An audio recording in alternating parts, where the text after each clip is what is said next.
Access Airtel 4G network anywhere in Uganda. With you always. Airtel, the smartphone network.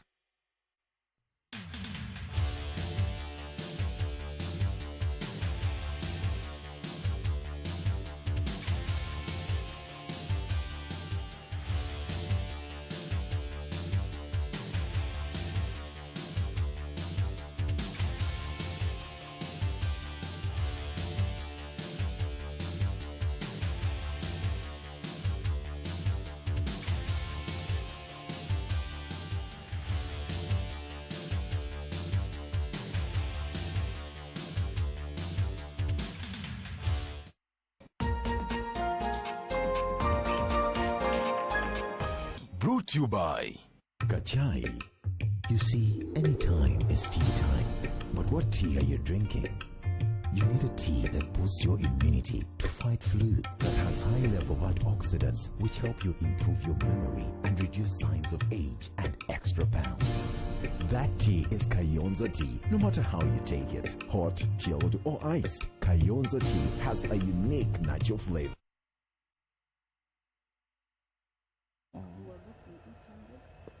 Welcome back from that break. Now, it's GMU Agenda, and of course, GMU Agenda is brought to you by Kayonza tea. Now, as I've always said, it boosts your immunity at high levels of antioxidants.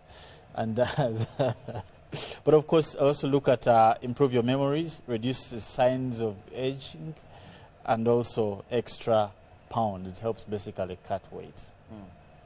Anti-aging. Anti-aging. I've said that again and again.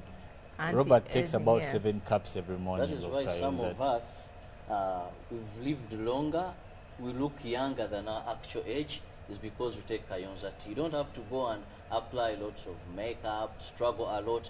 Just take a cup of Kayonza tea. I've taken Kayonza tea, and I look 10 years younger than I am. And yet you're born in the 1970s. 1928. Oh. 1928. Anyway, I'm privileged to have my Bazukuru with you. So usually Bazukuru are good at, they love disturbing the Jaja. Anyway, well, that is thanks to Kayonza tea. Great. I've lived long to see my grandchildren. Anyway, today we'll be looking at urban planning. And the beauty is that we do have an expert in the building.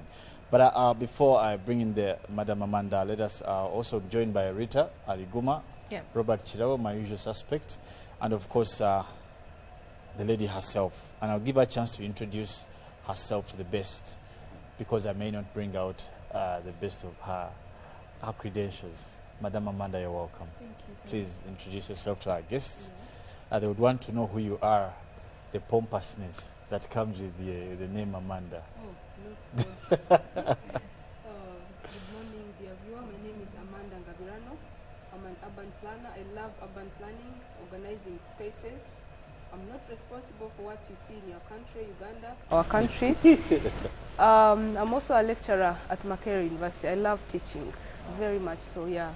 And that's briefly me. I do so much more than that, but that's the core of whatever I do. All right. Why are you denying the fact that you're not a planner for this country? Is it because it's very disorganized or something, or you don't want to be attached to that?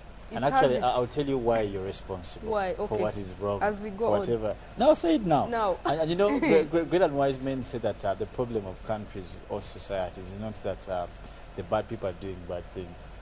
It's actually because the good people have kept silent. But I'm not silent. That's why I'm here. Every day I'm not silent. I have not caused change. No, change is coming. You are causing change with me. Okay. Yeah, you shouldn't be silent at all. I love the word. I know you're going to say it is a process. You know, bless Uganda, they plant a lot of, for anything. Actually, but you know, Robert, it is a process. Actually, a gradual process. It's definitely, but it has to be a smart process, because processes can be anything. And it can be a disorganized process. Can take decades and decades. Yeah, that's fine as long as you know your direction. Yeah. Anyway, yeah, it makes sense. But of course, now it's important for our viewers also to understand, in the sense, what is. Let's start with urban planning.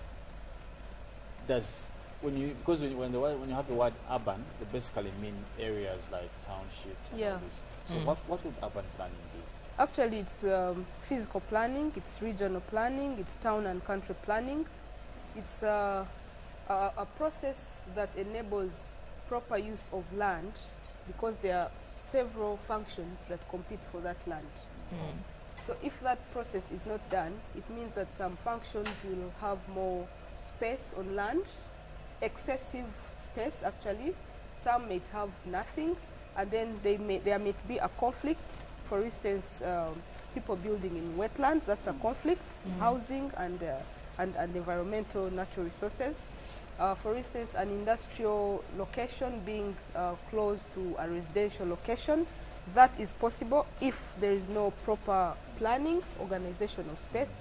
So it's about arranging the land resources to ensure equality, equity, proper use of resources, to ensure efficiency and increased performance of a country. Okay, Yeah. but then Amanda, one would ask her, is it important that we plan? Because I'll tell you as a matter of fact, of course, some of these developments of the millennia, is it important? If you want to know if it is important, see how we are suffering. Look at the other side of what we are going through. It's definitely very important because if space is not organized, one, it looks ugly, but that's okay. But it does not allow room for proper development. So you have a leakage in the system that if you want to come from Entebbe to Kampala, it should take you 45 minutes.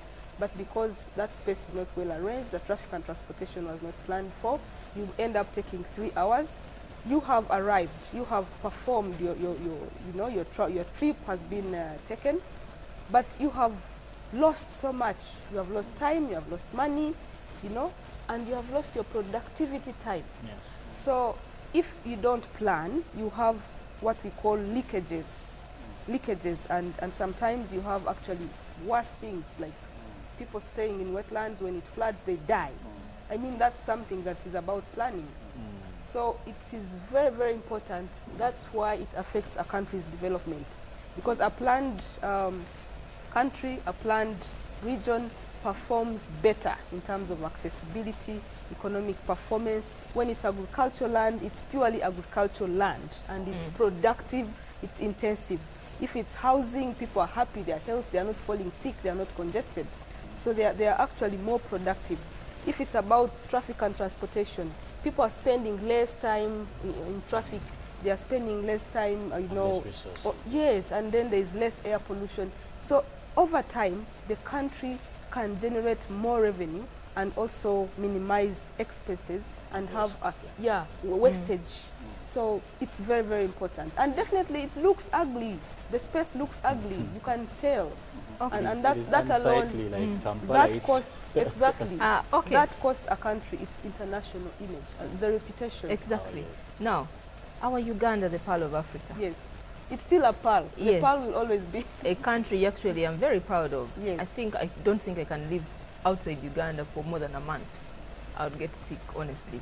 Now, are you satisfied with the plan we have in Uganda, particularly Kampala? Are you satisfied? Which plan? I mean, The- do you mean the situation? Exactly. Yeah, The of course. situation. No, I would be mad to say that I'm satisfied, and I would be very unfair to the next generation and also to my kids. Definitely, it's disorganized. It's ugly. It's disorganized. It's inefficient, and it can be changed. You have land uses that are completely not supposed to be where they are. And then you have, For example. you have. I think I'm going to have a problem, but Oh. let's go with let's go with the housing, Okay. and Yes. we talk about the wetlands because those are natural resources, and I have a right to talk about them. Sure. Why should you have any development in a wetland? That's true. Any construction? Why? It's step number one. That wetland is supposed to perform its environmental and ecological role. It's supposed to be there the way it is. If it's approached upon, it has to be a land use that rhymes well with nature. Say parks, a public park. But carefully also, because if people go there to relax in a park and it rains, it could also flood. But there's a way it is designed to follow the terrain, the scope. And if you don't do that, you're definitely making a mistake. To see housing, to see people sleeping in wetlands, to see a factory in a wetland, that is definitely unsightly. And it's worrying that every day we drive through these areas that have factories in the wetlands, that have housing, people sleeping in wetlands, you know. It's one, it's ugly, but it's unsafe. I mean, if we're going to fight terrorism, we have it just in our surroundings. That it's natural terror that we have set up ourselves. But anytime it's when we talk about urban planning, yes. Sometimes I think, haven't we woken up late? For example, as a farmer, if I want to plant for my land, you know, I'm just going to cut down trees. Then I'll plant sweet potatoes here. I'll plant bananas there. When it comes to urban planning, most of the areas, the urban centers in this country, what has made them urban centers is because of these tremendous developments. Now, when we talk about how then are we going to plan for these particular areas? For example, Kampala, some have come up with an argument that let's leave this nonsense be. Let's come up with maybe another capital city somewhere else. Yes. Can we undo what has already been done to have a better town, to have better urban centers of this country? Or is it already too late? Actually, to add on that, I had an interaction with one government official, and this person was saying the biggest problem Uganda has is Kampala. Did he explain what? further? Is Kampala. Did he explain further? Of course, because Kampala is one of the most disorganized, very congested, and people are not willing to take on development. Okay, now, when you talk about a farmer, you see, you're talking about a farmer cutting down trees for agricultural purposes. This is exactly what's happening. We need both the trees, we need food as well, we need agriculture. And if urban planning is not done, or regional planning, you're going to have probably all the trees cut, because we would prioritize food. And you probably have trees cut for factories, setting up factories. Remember what was happening with the Mabira issue, the sugar plantations. So there is a competition between functions. And if there is no deliberate coordination and yes, organization, which is forceful by design, that we need this amount of agricultural land that should not be tampered with, and it is mainly in this zone. Then we need housing mainly in this zone, that nobody should construct a factory structure in this residential zone. If you don't do that, you're going to have a problem. And this farmer, definitely, to cut down the trees, there's going to be an environmental effect, because we need the trees. So who determines that balance of these aspects? So there has to be a bigger plan, a bigger design, like a layout, master plan to direct. We need a higher level plan for the whole country. Then we know Karamoja is doing ABCD mostly. We know Kisoro, Kabale, Poto, Mbarara is mostly maybe tourism and maybe a bit of agriculture. And then we know the greater Kampala area is maybe more commercial, like a commercial hub of the nation, where there's a lot of productivity, but in another way, not agriculture in Kampala, for instance, not agriculture in Mukono. We can have urban agriculture, but not at a higher scale. Yes. If you don't do that, you're going to see a person, you and I, individualistic as we are, settling in a big piece of land, let's say 20 acres, with a tiny house, 2 bedrooms, wasteful. That should be forbidden. It should not be allowed. And you cannot achieve it if you don't have that bigger plan. So the farmer is actually in a trap, because what's the balance? Who determines that? And you asked if it is too late for a situation like if it is my land, and that is what I'm supposed to do on that land. It is your land, you can own that land, but you should not determine what to use that land for. You have to follow the plan. This is the direction Uganda needs to take. So ideally, Amanda, what you're saying is that there must be a plan. Yes. And all the citizens have to do is to fit in. To fit in. But for they are instance, what you call minimum standards. Exactly. That if you're doing a domestic building, Yes. if you're doing a commercial building, these are the standards you're either in or you leave. You are not going to say, this is my land, and I'm going to set up a nursery school on the expressway, how the speeds at which we drive. No, Yes, so it's yes. your land, but on the expressway, the minimum don't we build can space. have, plant some trees. Because of the air pollution, there's a lot of traffic, and no, this land, it's for trees. But the problem when we see free land or empty land, we tend to think it's available for anything. That's why you see these structures just popping up. So really, without a plan, which we make reference to, without public acceptability, nothing will happen. Kampala, it's not too late. Maybe We someone are someone out there will ask, Yes. if you're asking me to plant trees on my land, Yes. okay, that particular place, are you going to compensate? Because me, I want my land for business or something. Now, that's where we must switch. In the process of urban development, urban planning, the human mind, the mindset has to change. We need to do human capital development. We need high quality residents, citizens that understand. High quality, I don't mean that highly educated or have studied so much, you know, or very rich. We just need residents or citizens that appreciate these things and Yeah. are proud of their country being organized. And actually, So we this need is to make working that elsewhere. shift. Yeah. In other countries, you don't just, you must consult, then you be guided, and I think it can work. And other countries also have problems because, like approving a simple veranda, you want to change the design of your veranda, it can take you 6 months. Because one, they don't know what you plan to do on that veranda. They don't know the impact of your activities on that veranda, on your neighbor's happiness. So they need to know what's your plan for this veranda. And is your neighbor okay with it? Probably you're going to have light throughout the night, and it will go to their bedroom or living room and disorganize their comfort. They have court cases So too. that is how far those countries have gone. That brings me to the point that with Uganda, where I can wake up, Yes. even with the laws, some people have learned even how to violate them. If we know that city authorities will work Monday to Friday, then for me I'll build my simple house over the weekend. Is it irreversible? We've had already hotels. Some of these things happened. We either had a plan that wasn't matching up to the times, or had poor enforcement and monitoring services. Where we are now. You see, planning should never stop. This may sound theoretical, but I will take you to a simple example of meals. We have our cups of tea here. You took breakfast, for example, but you already planned your meals probably for the rest of the week. Are you hungry? You know? No. But you know you're going to be hungry. It's a natural process. So planning, you will have your plan, yes, but there are other factors that keep changing. Population growth, you know, different styles in life.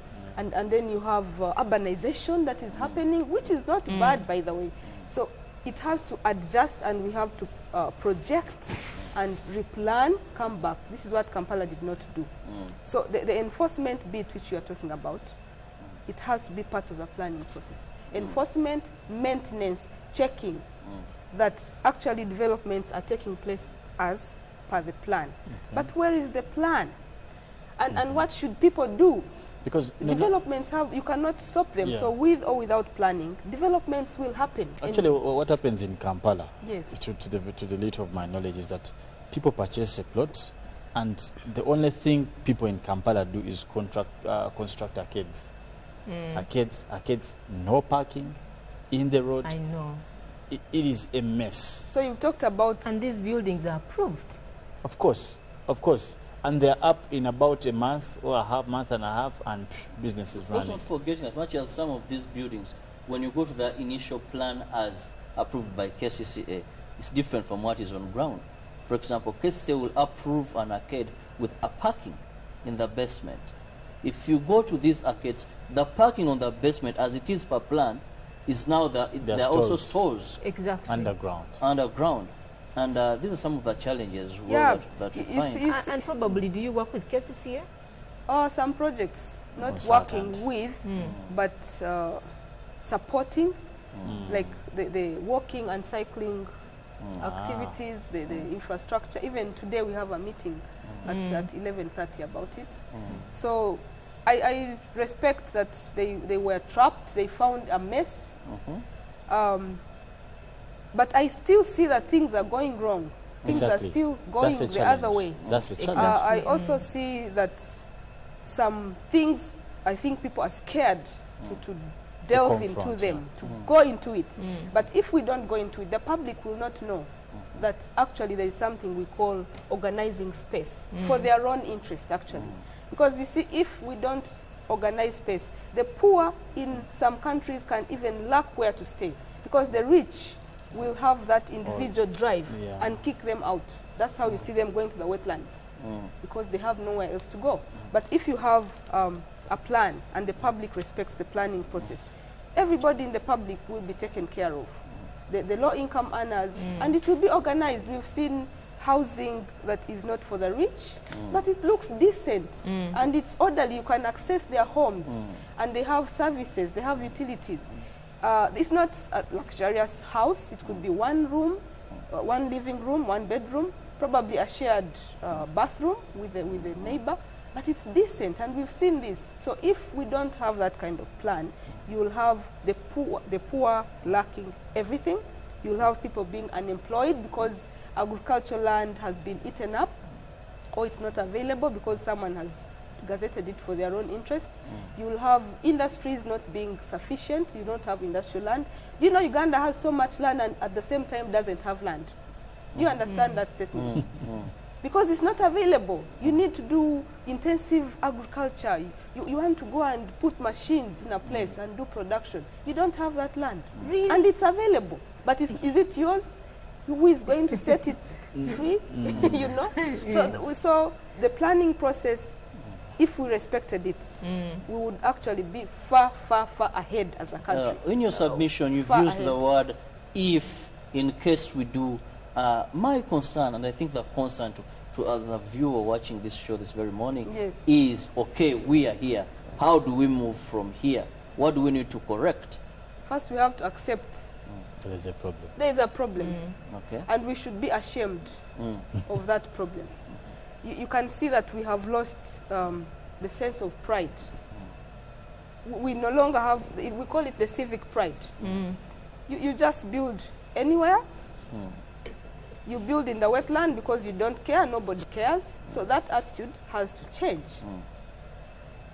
The attitude has to change. So what we have to do is to start the process. One, we must all be desperate. The general public, the planners, the politicians, And government. we must be desperate. That's step number one. How can that be practical? Desperate? No, we must discuss this thing already. This is desperate. I don't remember 5 years ago that urban development was being discussed. Issue, yes. So this is already a sign. You know, it is possible. I and you can actually understand what it means actually by, you know, better planning for a country. But some other person down there will not actually understand, because he knows or she knows you're going to affect a number of things for, you know, business, housing, and no, we we professionals, we people in these offices, we the government, we have betrayed that person that you are calling down there, that person, because that person, one, is looking upon you as the professional, as the government, to organize them. Two, they could be suffering, let's say, from hunger, from poverty, from unemployment, because the urban planning components, together with other aspects, of course, have been ignored by us, by you, by the state. So this person, I don't think, is an excuse.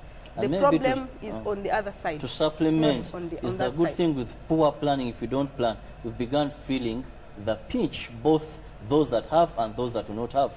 We've just had a story here on TV where we saw the Japanese government giving a grant, but our Minister for Finance said, it used to take me maybe 20 minutes to be at my office, but now I should be here by 8, but look, it's almost coming to 10, and I've arrived because of jam. So good enough, we are all now beginning to realize the pinch, and I think when we all share a problem, that will bring us together. No, but again, you're right, but again, we are being slow.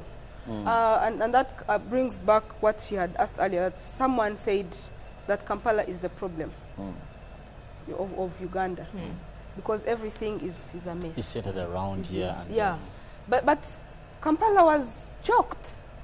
All the other towns were ignored. over time. Everything, Kampala. Everything, Kampala. Why? You didn't have a plan. No. And then you see everybody from Moroto is coming here. From Nebi, Pakwach, from Kisoro, myself from Kasese Kabarole, I'm here and I'm stuck here because I'm employed here. So I want to live here. And besides, the services are quite, there was a bias over a period of time, like electrification, water. Life is interesting. And that's why urbanization should not be bad at all, but the quality of urbanization. Our quality is bad, and that's what Kampala suffered from. That over time, things happened, we got urbanized, we expanded, we have even gone beyond our original boundaries, and it's all disjointed, disjointed in pieces. And the rest of the country is actually empty. It's wasteful because you go through Chegegwa, go through some between Mbala and Soroti, empty lands. Why? I mean, that's also wasteful. There is fresh air, yes, but we can't eat it. We need to develop. We need something for the economy. Now that should be planned. That should be planned. Let that land be planned for and used efficiently. Because land, not every country has land. The Netherlands is 4 times smaller than Uganda. But every inch of land of theirs is planned. Yes. They know. They split it up into red and green. Red was for developments, structures. Green, agriculture, no-go public parks. So we have to have such a framework, and every piece of land. We are taking our land for granted, by the way, because it has to be used. How are we going to have this? Let's look at the laws we have. Yes. As an expert in this area, do we have laws that can support this already in place? We see that Kampala, is it Kampala master plan that is going to extend from Kampala, then Mukono and all this, having a few things. But do we have are we on the right track in terms of policy, guidelines, the framework to get to this desired? We are on the right track. What has to be done is having that commitment and focused direction of implementation of what we have. It may not be perfect. Some have some gaps which have to be fixed, which is okay. Policies are always changed. But if we got 3/4 of what we have, we would see a lot of change. But is the public ready to live the way we have chosen to live, or are they ready to actually make a shift, if not for ourselves, at least for the future generation, that we can have this shift? So the laws are there, and the plans that should be prepared are just maybe to update. We can have action area plans. We zone out, let's say, from Chivulu, we go to Kiseka Market, we map out the taxi park area, we go to, we come to Entebbe Road, Nasa Road, we have that zone, and we see what can change in this zone. It is possible, because we have areas we call hard areas and others are soft areas. So in that kind of block, however messy it may be, there are some zones that we call softs, that it's possible to make changes without incurring a big cost. But the public has to be interested, the politicians should stay out of it and support it, and then the planners should not be compromised. That's it. It's a legal process. Planning is legal. Yeah, definitely. Yeah. Now, Robert hinted on something which I also wanted to bring up earlier. These proposals of extending Kampala, Mukono, Wakiso, and perhaps reaching out, then construction of these ring roads that go around without, because the plan speaks about avoiding, for example, someone who's coming from Mukono, let's say to Entebbe, they don't have to use town to go to Entebbe, those roads around the city and what. Is this a solution you're looking at? Is it achievable anyway? But Kampala already expanded. It already extended. Wakiso already extended into Kampala. Mukono is extending into Wakiso. So it's already all. It's just about legalizing it. So what that proposal actually means is that can we plan for this region as one? Where do I sleep? Where do you sleep? Where do you work? Do you work in Kampala and sleep in Kampala? Do you only use the roads in Mukono and Wakiso? You also use these roads. You come to this city. So we have a direct relationship. And that's the other function urban planning performs, that you create that direct relationship between areas, and then it is a meaningful relationship. You know, there are bad relationships. I think we have a bad relationship in this region. Kampala, Mukono, Wakiso, either they divorce or they make their marriage useful to be attracted to the rest of the country and the world, because we share the transport line. That's where the ring road concept comes from. We must drive, we must take a taxi, we must use a border from Kampala to Wakiso to Mukono, so that relationship has to be planned for. And true, you know, sometimes you can choose a route that is already congested. Just look, you've been to Jinja. From Jinja to Mukono, it might be okay. But from Mukono to Nakawa, you can curse. So it takes longer time for a short distance, and it's more expensive than the other longer distance that you have already covered. And the ring road concept is that, can we improve efficiency of the road network, that people don't have to go through these towns when they are going to the other region. You can bypass that town. And that's a good idea. But about the expansion of Kampala, it already did. Let us not deny. We are already overlapping into each other. All the connections are meaningless. And we must now plan, and we say, traffic and transportation, can we do it together? Parking issues, can you drive from Entebbe and park somewhere at the clock tower and walk, take a bus? Can we free the CBD area, and we only have walking, we have cycling, we have the bus network, then people can connect maybe to Wakiso, Mukono by train.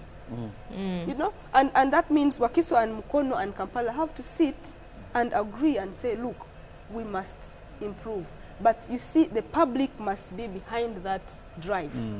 If you don't have the general public behind that drive, you will never do it. Urban planning, integrated planning should be done for the public benefit. Should we conclude that probably maybe population growth does affect the urban planning? Definitely. That's why we must keep working. We should never rest, because the population growth changes, increases, but also comes with new needs.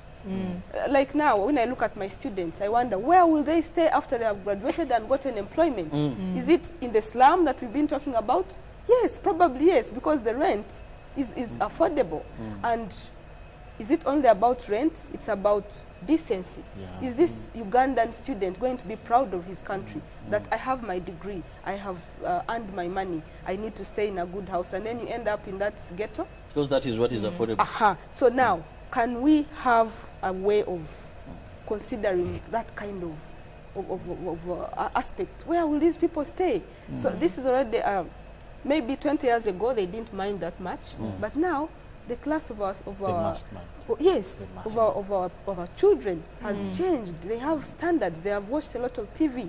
The world has changed. There's a lot of information. Exposure. They know an organized area from TV, even if they haven't traveled, and they wish they were there. This is how we are going to start losing some of our good people, because of just where they come from. So which kind of housing is suitable for this category of people? They want class. They want to be together. And then that decency, can we have affordable materials for housing, to have decent housing?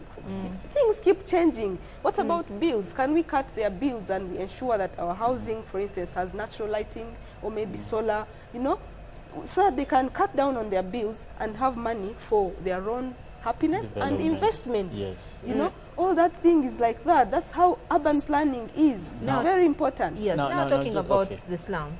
Talking about the slum. You know, we realize that particularly Kampala.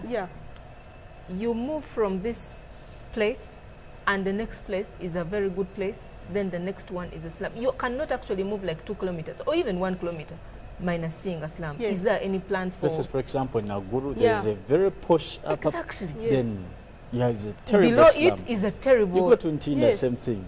You go to Kamocha, you go to where you would even think Banda. It's a residential area, it's a good place. You'd be surprised. It's unsightly. Exactly. It's the truth. You cannot It's tell a an lie that it's okay. Even where the houses look okay and they look luxurious, they're totally disorganized. They are And this disorganized. is what you're They saying, have yeah. no arrangement in which they were constructed. bungalow, a Yeah, Should we expect a change in some years to come? we must work on it. This thing we must work. Again, we go back to the word of the process. You said everybody is using it these days. It's a process, but it takes commitment, which I don't see. Yeah. It takes commitment. It takes we have to be desperate. We have to be coordinated, and we want to see this prioritized at a higher level. When we talk about urban planning, like you rightly put it, we need commitment. Yes, But I would add the word sacrifice. exactly. Because if a person sees that in a particular area, I'll set up a bar, it will make a lot of money for me. But in terms of the city plan, this is a residential area. Today in the papers we've been seeing residents in Kororo complaining about bars. You know, we have Casablanca supposed to be sleeping. But this thing is making a lot of noise. We've gone to court, and court says we will not listen to that. So it will take sacrifice. But we also know that someone is going to lose out. If I want to construct a factory in a wetland where it's near to the main road, my operational costs are going to be reduced. It will take sacrifice. That will mean that we must have the coercive forces, our enforcement, ready to push. However, force and human interest may differ. How far have you gone to ensure that the public can come to appreciate this? You know, we've seen enforcement and policies failing to work because people are not knowledgeable, are not empowered to appreciate why certain things are being done so. Someone losing out about the bars and all that. If I don't appreciate why, for example, I have my piece of land and you're telling me that, you know what, Robert, you can only do cultivation. I'm telling you no, but I can build rentals on my piece of land. So how far have we gone to ensure that people appreciate, even come to appreciate, yes, this urban planning, all the rules they're putting in place are for our benefit, are for our good. Do you know who should do that? It's the state. Urban development, urban planning is the responsibility of the state. It's a public sector activity. Even when you have these estates, there are so many now, the real estate developers, Yes. they are supposed to be controlled by the public sector. That everything they do, where they settle, the relationship between that estate and the neighboring areas, it has to be dictated upon by the plan which has been prepared by the public sector.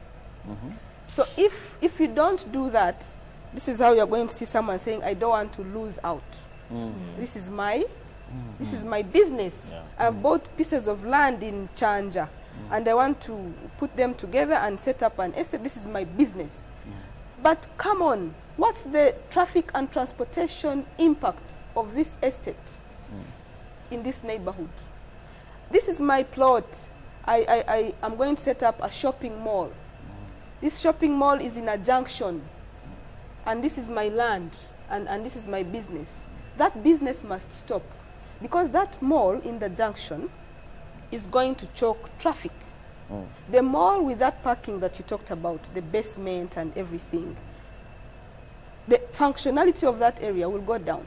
So now with these bars, do we need all bars in one area like that? What was the original plan for that area? And all the bars that were approved to be there. Why? And if they exist, they can run up to 11. So anyway, we need to have rules, but these rules and regulations must be respected. So that's the enforcement. There's a gap, definitely. There's a gap on enforcement. Because let me tell you, we have these offices. Either they're understaffed or they're scared. Or they don't have knowledge. That is also Probably, true. but there is a gap somewhere Because there. you see, some of these things, Amanda, we must be open and talk Yes. about them. For example, the quality of staff in particular institutions do not are not in sync with what they should do. For example, how many people in the ministry don't even know what urban planning is. Let's be honest about I think this. they know. No, you see, the I- good things maybe I'm the good things that assuming. you say you Yeah, I think, think, yes, yeah. it's the thought. But that's a matter of fact. If then they know why, then they do it. No, the thing is that they are.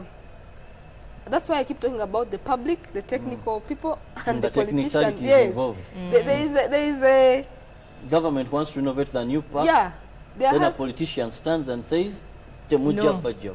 can we have a situation where there is a willingness by the states to say we are tired of being disorderly, disorganized, we are tired of this mess, we now want to have an organized Uganda, and it must start happening now. We must respect the laws, the planning laws, we must respect the enforcement officers. I mean, you see like And actually now, when you say that probably maybe bringing all the politicians on the same table, trust me, there are certain things that I see which are not practical. Until the state maybe takes a final decision and go on like, okay, we are tired of this mess, we just have to do this. Look at a city like Turkmenistan, Ashgabat. I think it is the best city that I have seen. This president, they got their independence in 1991. But the president woke up and said, we are tired of this mess. This must be a city that everyone should look at. Trust me, if you go to the city, if you cannot build with white marble and gold, you can't, then you don't have to live in that country. I mean, you don't have to live in that city, or you don't have to build. those are the standards. You would rather Yes, rent. Yeah.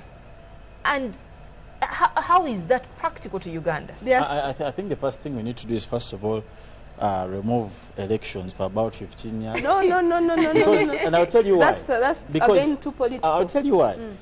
Once people know, Politics as well. that's the whole thing. Exactly. Once people know, that's why we see countries that have kingdoms develop faster than countries. But how, that- Yes. how do elections affect the organization? They They do. do I'll affect. tell you why. They do. Do you know Tell what, me. what Big happened time. in Kampala? I think, remember at that point of Jennifer Musia and all these things, people said, only hakufirizo mu Kampala. Because what she was doing was enforcing. Enforcing, planning. Before you know, where is she now?